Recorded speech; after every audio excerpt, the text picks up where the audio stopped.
Hey y'all, cube steak and gravy and potatoes. That's what's for dinner. First thing we're going to do is we're going to salt our cube steaks. Not a ton, but a little bit. And we're going to add a little pepper. That's it for now. I've got the pan over there heating up on, I've got it pretty high. Definitely medium high. Because we need to brown these to make our gravy. So you want to get the pan pretty hot. I took a paper towel and I wiped some oil in the bottom of the pan. I didn't want to add even a tablespoon of oil in there. I just wiped it in there because I don't want these greasy. So let's go sear our meat. Okay, let's see if our pan's hot enough. Oh yeah.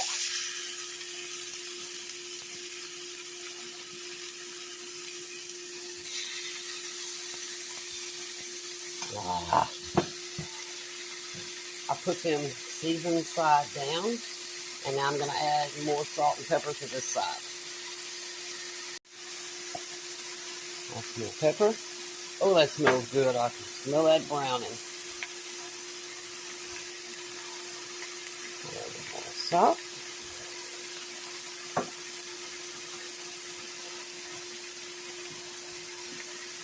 Now I'll turn it down just a little bit. Our only focus right now, our only goal, is to get each side of this meat seared brown. We don't want to cook it. Just want to get each side brown, and then we're going to take the meat back out and then make our gravy. Whatever you do, once you put your cube steak in the pan, don't touch them.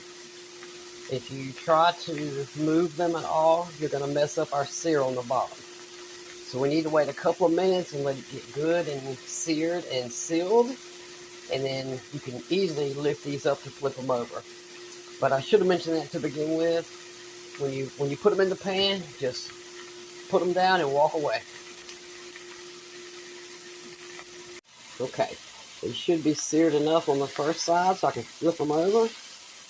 Oh yeah, that's what we want right there. Woo, beautiful. And now you see why I said don't mess with them. If you just leave them alone and let them sit there and sear, you'll get a beautiful brown color on there. Now, we're just going to let the other side brown. Let's see, probably, I'll say 1 minute. And then we're going to take them out, and all that yummy brown that's in the bottom of the pan is going to make our gravy for us. Okay, y'all. I took our cube steak back out of the pan. See that beautiful sear on the second side? Now we're going to go make some gravy. See all that beautiful browning in the pan? That's the base for our gravy. Now we're going to add some butter. It's probably a little too much butter, but that's all right. You can't ever have too much gravy. So we're going to move the butter all over the pan because we want it to mix in with those bits on the bottom to get those bits to come up. Oh yeah, I can already tell this is going to be delicious. We got some good browning in the pan. All right. Now we're going to add some flour. All right, I'm going to try to do this while I'm holding this. We're going to mix in all this flour into the gravy, just with a fork. Our only goal here is to get the flour off of the flour. So we want every bit of this to turn brown. And I already see I need to add some more butter. That's not a problem. If you ever add too much flour, just add some more butter. I'm going to attempt to do this without burning my tripod up.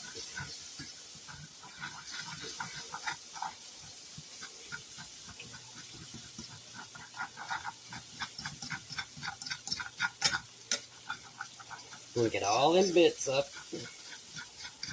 And if you can't get them up now, that's not a problem. You can get them up once we add the water. You see how all of our butter is melting, and more importantly, all of our flour is no longer white. It's now brown. And that's what we're looking for.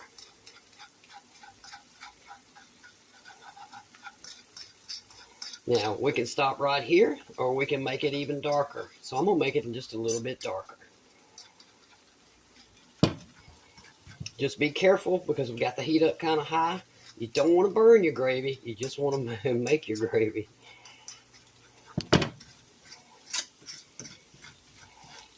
And you see all that stuff stuck to the bottom? Don't worry, it's going to come up.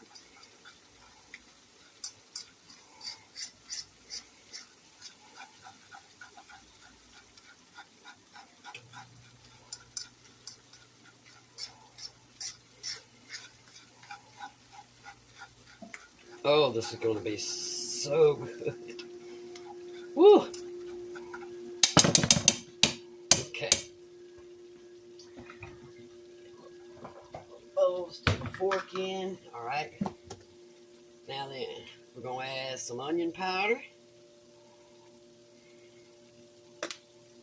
I've told y'all many times you can't add too much of that. We're going to add some garlic powder. Not a ton. We're going to add some salt. And we're going to add some pepper. Oh, it smells good. Now let's get some water going in here.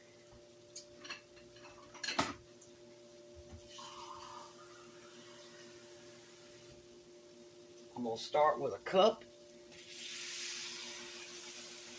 And we're going to do little bits. Little bits. Got my butter spoon back. And I'm just going to sit here and... Dang it, that's not good enough. See if I can hold on to this and do this at the same time. My other burner, I'd put the camera right next to me on the other burner. The problem is I just turned those potatoes off and that burner is still very, very hot. But this will work just fine.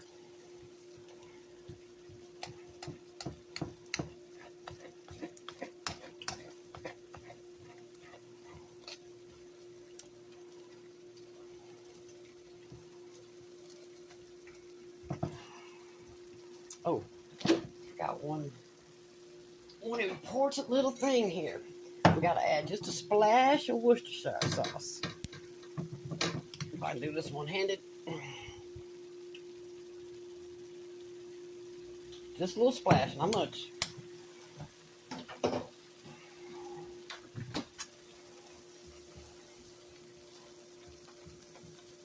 Oh, yeah. Now then, we need more water.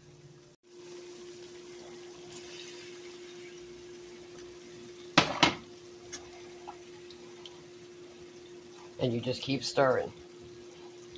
When you start adding your water, you never stop stirring. If you stop stirring, your gravy will burn.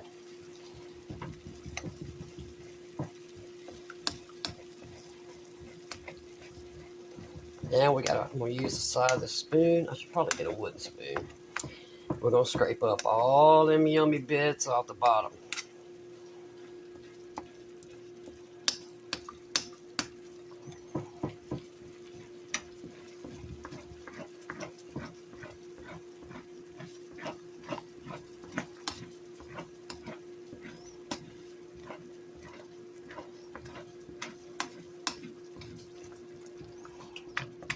Oh yeah, they're starting to come up now.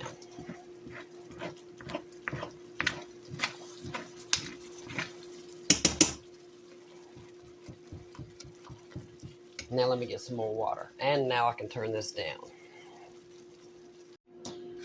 Now then, now that our gravy is made, we've got it a little thin right now. And the reason being is because we got to put our meat back in here for our meat to cook. If we had it too thick right now, it would just continue to reduce and thicken and thicken and thicken, and our meat wouldn't cook. So we wanted it a little bit watery. It's still thick, trust me. It's perfect. There's no lumps in it. Worst thing in the world is a lump of gravy. So now then we're going to put our meat back in it.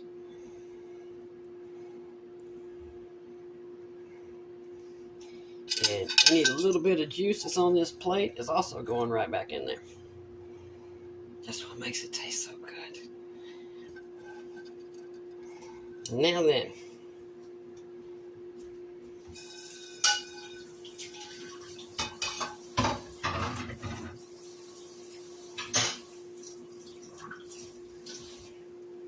and now that we got all this done, we just got to let it sit here and simmer for about 20 minutes.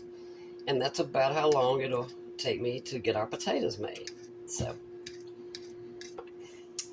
okay, let's taste it.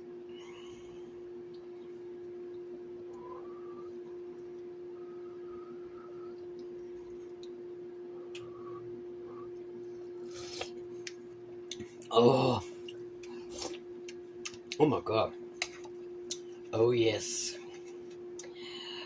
That is so good. Okay. Now we're going to let this sit here and bubble away. Like I told y'all, this gravy will continue to reduce.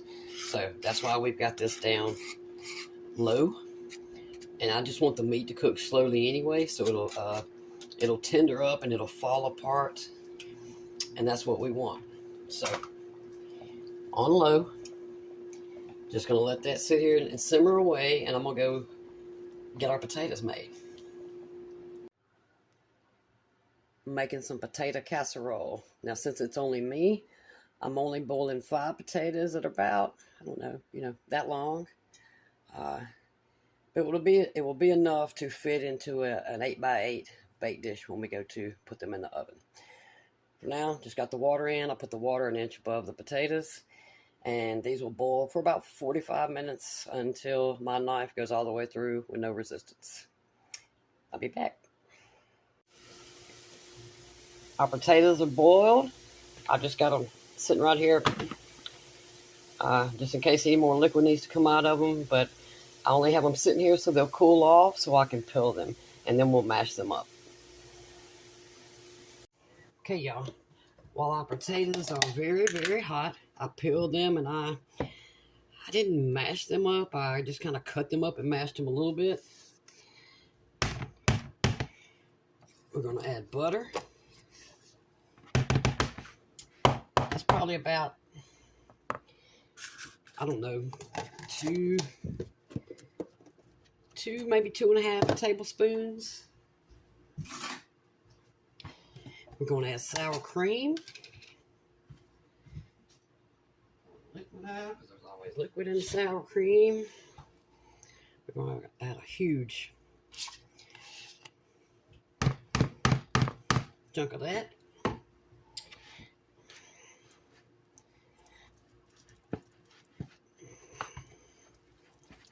Oh yeah.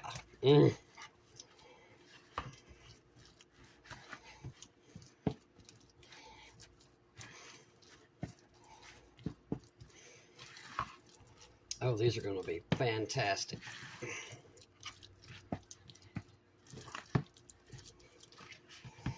Okay, now we're going to add some salt.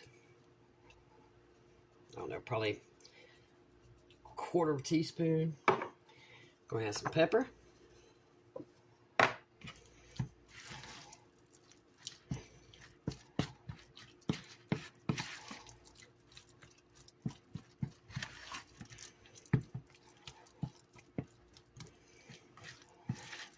Let's taste this and see if we got enough salt in here.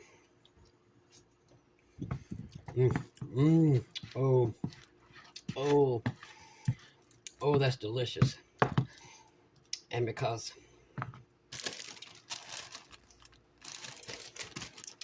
oh yeah, cheese.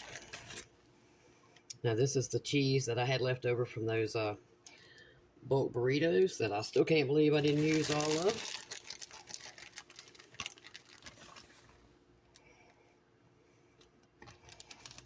Let's see if I think that's enough.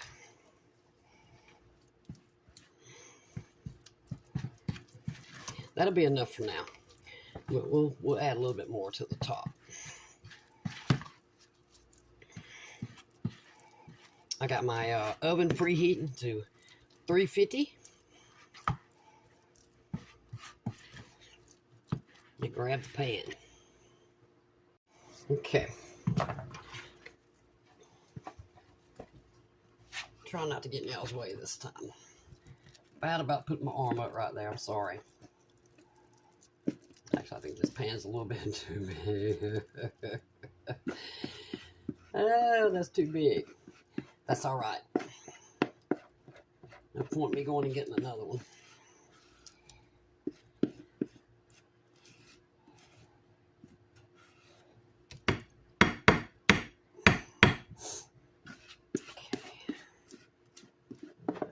Here.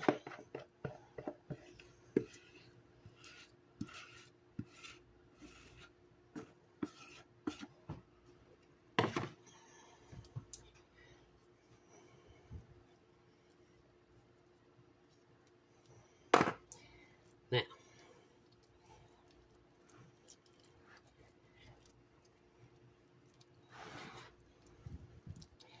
just gonna spread it out in here like that.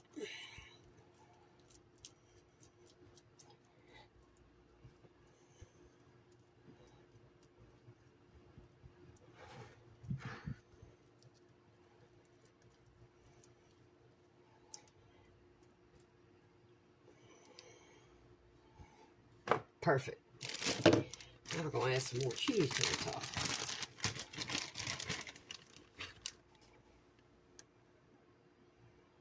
And, you know, this is already cooked. All we're going to do is get this bubbling. Get this cheese all gooey and melted.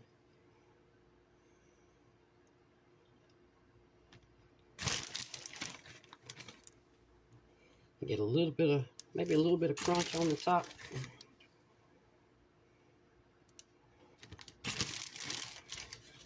I mean, you could eat the potatoes as they are right now, but I'm just gonna go a little bit further with it.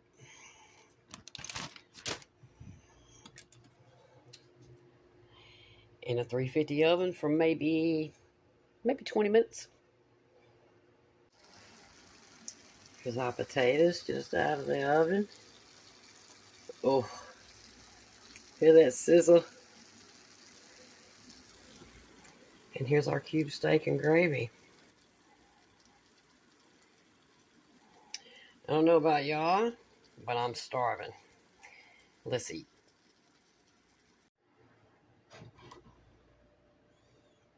Here's our cube steak. Let's get some potatoes.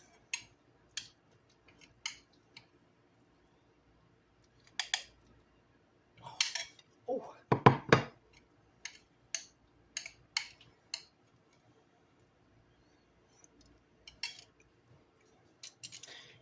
I almost started eating without recording. I'm hungry. This just slices right. I probably don't need a knife, but I shouldn't need a knife anyway. If you cook it right, you'll never need a knife. It'll just fall right apart.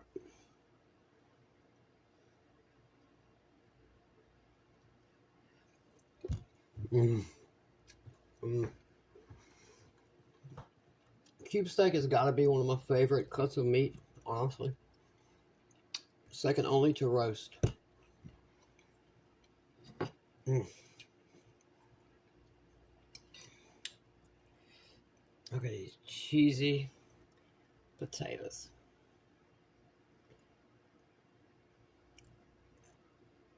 Yep, I'm going to get burned. Mm.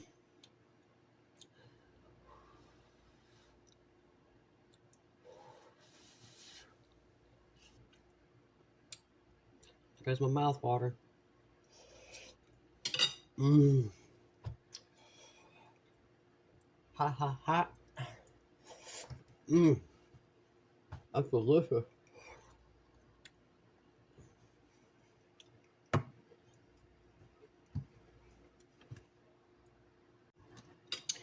This is so good. Mmm. Meat is so tender. Don't get me wrong, it takes a while when you make cube steak. It takes a while if you want it tender.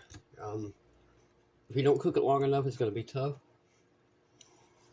But if you get your meat seared, make your gravy, put your meat back in there, and just turn it down on low and let it just bubble and sizzle away, simmer away for at least 30 minutes to 45 minutes. Fork tender, you don't even need a knife. And I don't care how you make potatoes, I love them. I could probably fill a month's worth of videos on potatoes. Oh.